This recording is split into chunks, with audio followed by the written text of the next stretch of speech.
I think I was about 7, and Dad told Mom that she should start a softball team for the girls.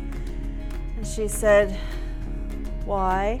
He said, oh, they'll give them something to do in the summer. She said, oh, I don't know. Anyway, she did. After not too long, she had 3 teams to look after, so it didn't take long. Diane was my first coach, actually. It wasn't Graham. And Diane made everybody love ball because we were very young. We were 5 years old. And she, a teacher as her profession, was very good at just keeping us on track and loving the game. It all started out as a group of girls from East Hants, wanting to play ball. And with a few recruits and some people coming from other areas, we actually represented our province at a national level. And that went on for 5 years. The year that we were playing to go to the Eastern Canadians, we would have played against North River. So when we won, I can remember being at the field that night and Dad said, Becky and Tracy, do you want to come play with us? And they did. So they were really the first people from outside of East Hants that played with us. When we started to play girls ball, we all played with boys before. In my community, we had to play with boys before there was any girls teams to play with.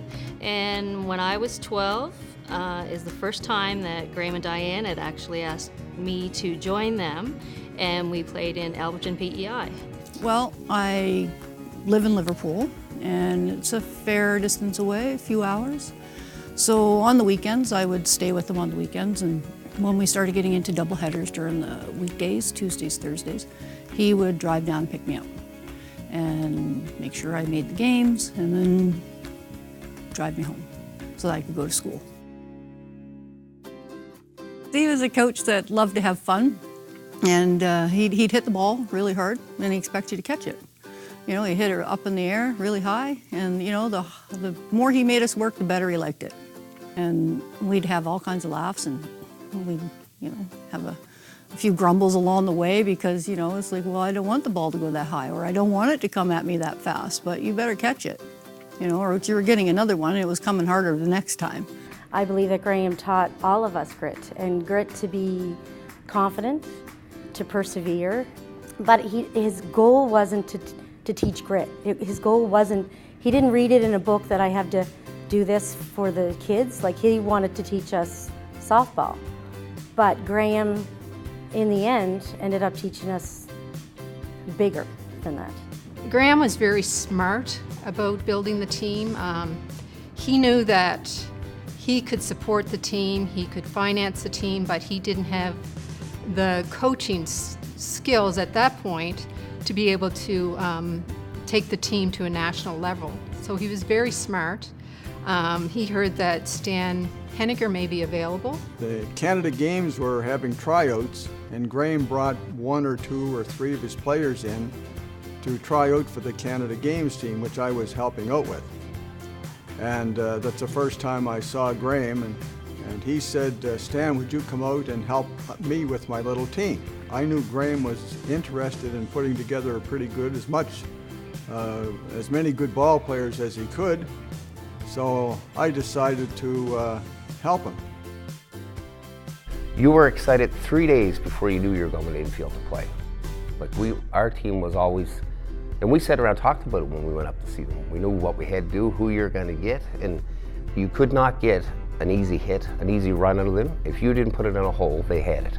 As simple as that. They were fantastic ball players. We went wherever we could find ball to play because there wasn't a lot of ball here to play, especially with females, so we either had to play male teams or women's teams that were the stronger. We always tried to play stronger teams to make us better, but we would often travel to the island to play. We were all over Canada playing pretty much. Yarmouth, Cape Breton, Summerside, Charlottetown, New Brunswick, every corner of the Atlantic provinces that they could play. And sometimes I think we played up to 100 games in a summer, which was astronomical, right? I think we only didn't cover, I believe it was Manitoba and Alberta. So every year we were somewhere, and nationally. So When we went away, Mom, everybody had to have the same uniform. Everybody had to have, we all wore the same clothes. We'd go through the Sears catalog, Mom and I, and we'd buy the same shirt and pants for everybody to wear on the plane or to the banquet, when you're at the Nationals. I don't know why, but that's what we did.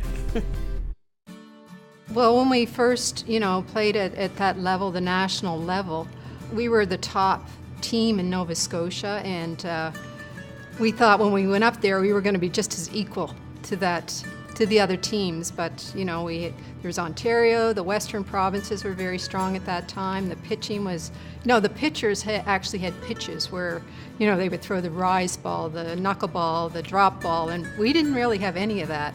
So we quickly learned that we had to up our game as well. So then when we came back, every year we just got better and stronger, and like Graham went out and bought a batting machine. Every night we possibly could, we were on the batting machine. We would go into Dalplex all winter, and Ronnie Clark was in there, and we would use the batting cages and the pitching machine, and we would practice in there all winter.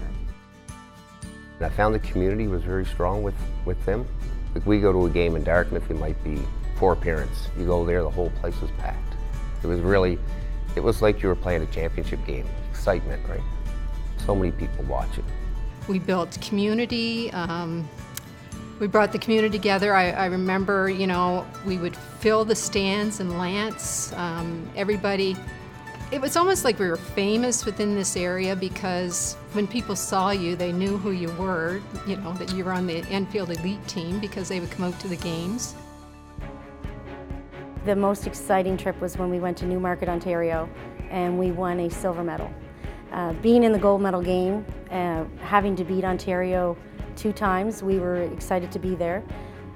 Sad when we didn't win the gold medal, but it didn't take long by the time we got to the airport realizing how huge a silver medal is at a Nationals.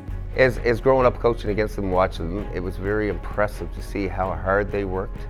And these girls went away and won a silver, which was just unheard of back in the 80s. And they stacked up with everybody in Canada. So it was a very amazing feat. And that team was just worked so hard night and day and all the way through to get to this point.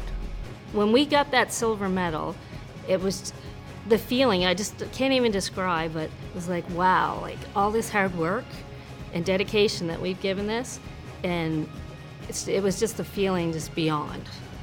Where they started from, down in the Legion ball field, and where it is today and where it was for those years was absolutely fantastic. And that many short years that I was with them and around them and watched them, that they could come up and win a silver medal at the national championships, and then the next year in Notre Dame, New Brunswick, they won a bronze medal.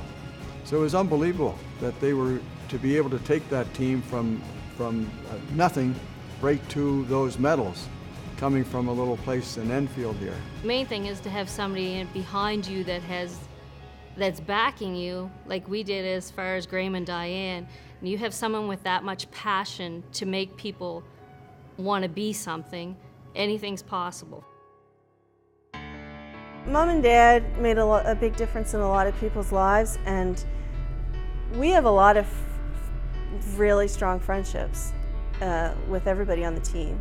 And Dad considers all the girls on the team like his girls, like his daughters. And the funny thing is, like, all my friends, like, they feel the same way about him and Mom, and it's really special. Being able to have a family, because my family was in a divorce when I was younger, and my mom was sick, so he sort of adopted me and took me in and made sure that, I felt like I had a family. So that's what they became, my family. So as time goes by, you still have that connection, and when you run into somebody, it's like, whoa, you haven't seen them for a while, but it's great to catch up. And I think we always have that bond no matter where you are. You know what you've done all through the years in that dugout, and you still stop and laugh at things that happened and all the funny things that we took through there. So we've developed wonderful friendships through this organization. Every year we still get together. Whenever Stan and Donna come to visit Graham, there's phone calls made or messages sent, and we all arrive down to Graham's for a visit. Darlene comes home from out west. It's the same sort of thing. We have online friendships where we're keeping up with what's going on in everybody's lives, and it has just been wonderful that we still keep in touch and know what everyone else is doing because of this organization. I'm very happy for my mom and dad and my teammates. We're all the best of friends, and we're all really happy to be being inducted into the East Hand Sports Hall of Fame. The whole thing is Graham and Diane, if they never gave to us, none of us would have the memories that we have. I know I cherish them like every day. They're a big part of my life, and they always will be. And it's just great to know that there's going to be on a wall, and someday your kids will come and see it, and the next kid, your grandchildren, whatever. I think it's awesome. It just means so much to us. I feel very fortunate that, we're all here today to be receiving this. Graham and Diane have put so much time and effort into the Enfield Elite team, and so many other people have too. It's just very, very exciting to be moving forward into the Hall of Fame. I would really like to congratulate all you girls, you beautiful girls. We had so much fun over the years, Stan and I did. And thank you, Graham and Diane, because you took us along for the ride. And I wouldn't do this, girls, for anybody else but you. But do you remember this? Hot ball, baby, like you can. Love you.